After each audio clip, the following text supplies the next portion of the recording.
Une jeune auteure de Trois-Rivières va lancer son tout premier livre ce dimanche. Écoutez, c'est une belle histoire. Elle s'appelle Emmanuelle Leblond. Elle a 17 ans. Elle vient de publier La destinée de Leila, la Tamissiconda, tome 1 aux éditions Viva.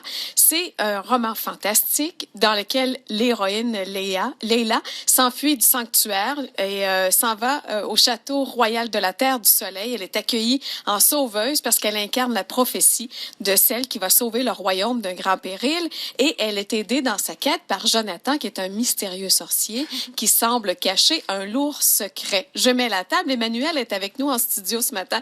Bonjour Emmanuelle. Bonjour. La première chose que je voulais faire, c'est de vous féliciter parce qu'à 17 ans, écrire tout un roman. J'en connais beaucoup qui ont commencé à écrire une histoire, mais qui ne l'ont jamais fini. Et là, vous avez vraiment, ne serait-ce que complété l'exercice. Bravo. Merci beaucoup. Non seulement elle l'a fait, mais c'est tome 1. Ça laisse entrevoir la suite. Exactement. Ça fait longtemps que vous travaillez là-dessus? En fait, j'ai commencé à l'âge de 13 ans, mon écriture. Et en fait, pour moi, c'était un jeu. Fait que je m'amusais à écrire des histoires. Puis de fil en aiguille, ben, ça l'a abouti. Je mettais de côté le travail, puis je recommençais quand ça me tentait.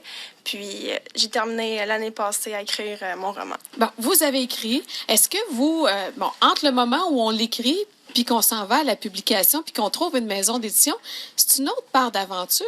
Comment ça s'est passé pour vous? Exactement, ben c'est la correction.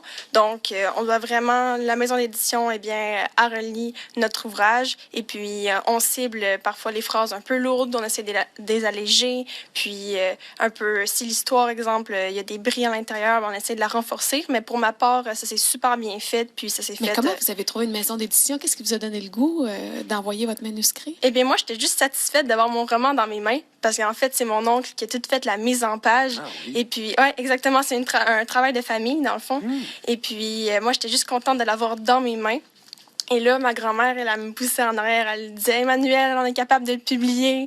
Donc là, j'ai dit, d'accord. Donc, on a essayé de trouver une maison d'édition. Et puis, c'est la première, justement, que j'ai proposé mon ouvrage. Elle a accepté. Dans les quelques jours où j'ai remis mon ouvrage, elle a dit, on veut ton roman, on veut ton livre. Absolument. Donc, c'est vraiment une aventure. Moi, j'y croyais pas pantoute. C'est beau parce que, d'abord, l'illustration en page couverture, c'est vous qui l'avez fait. Il y a une carte à l'intérieur parce que dans toute histoire fantastique, ça se passe sur des territoires, il y a différents royaumes. Vous avez imaginé un monde. Exactement. Donc, il y a aussi à l'intérieur de mon ouvrage quelques autres places, des illustrations cachées que le lecteur peut découvrir.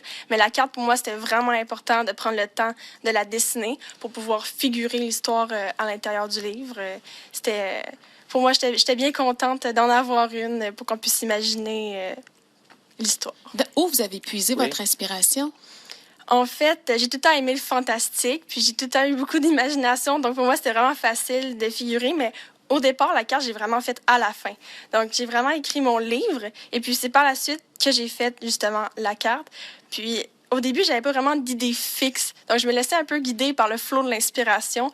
Puis, de fil en aiguille, bien, justement, ça a abouti à un roman. Puis, la carte, ça l'est venu par la suite. Avez-vous lu Le Seigneur des Anneaux ou Les Chevaliers d'Émeraude dans votre livre? Oui, c'est sûr. C'est vraiment... Alphonse d'Aragon aussi. Exactement, c'est vraiment des livres que j'ai bien appréciés. Mais en allant dans le fantastique, ça permet d'aller plus loin aussi. Exactement, mais ça pousse les limites. Il n'y a pas de limites spatio-temporelles. Il n'y a pas de vérification factuelle à faire sur ce que... Exactement, donc on y va comme ça nous tente, puis on peut donner tous les pouvoirs qu'on veut, puis c'est extraordinaire. Mais en même temps, il faut que ça se tienne, parce que ça peut partir dans toutes les directions. Exactement. Il faut que ça soit logique, là. Oui, exactement. Donc, c'est important aussi d'avoir un plan, puis de savoir où qu'on va, mais le fantastique, c'est ça que c'est le fun. Il n'y a pas nécessairement de point fixe, donc on peut y aller où qu'on veut. Êtes-vous un peu comme J.K. Rowling, qui savait déjà la fin de Harry Potter avant d'écrire le premier livre?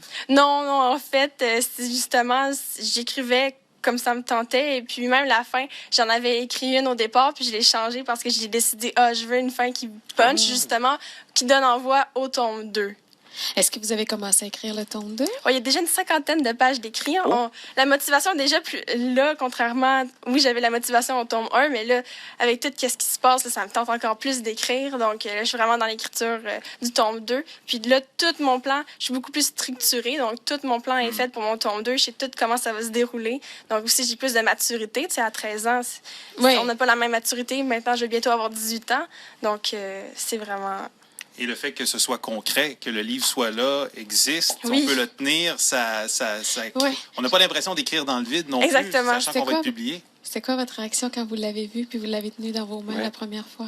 Je dirais que c'était incroyable. Je n'y croyais pas du tout. En plus, avoir fait, c'est moi qui ai fait l'illustration aussi, puis de voir, de concrétiser toutes les heures de travail. On oublie entièrement les heures de travail qu'on a consacrées à cet ouvrage, qu'on l'a dans les mains. C'est juste fou. Puis j'étais contente d'avoir travaillé aussi fort. Tu sais, parfois, on se demande pourquoi je fais ça, tu sais, mais finalement, j'étais vraiment contente. Donc, le lancement aura lieu dimanche soir au Collège La Flèche. C'est à quelle heure? Ça commence à 13h. À 13h en après-midi, on aura l'occasion d'aller vous rencontrer, d'acheter le livre qui, je vous rappelle, La destinée de Leila, La Tamissi-Condat, tome 1. C'est aux éditions Viva. Est-ce que c'est une carrière pour vous, ça qui s'en vient? À vrai dire, c'est la première œuvre d'une lignée, je pourrais dire, parce que j'ai vraiment eu la piqûre pour l'écriture, mais on verra qu'est-ce que l'avenir nous réserve. Un livre à la fois. Exactement. Quand le premier film aurait été produit, on... Emmanuelle Leblond, merci d'être venue nous voir ce matin. Je vous souhaite beaucoup de succès. C'est un réel plaisir, très inspirant. Oui, Ouais, bravo. merci beaucoup. Bravo. Et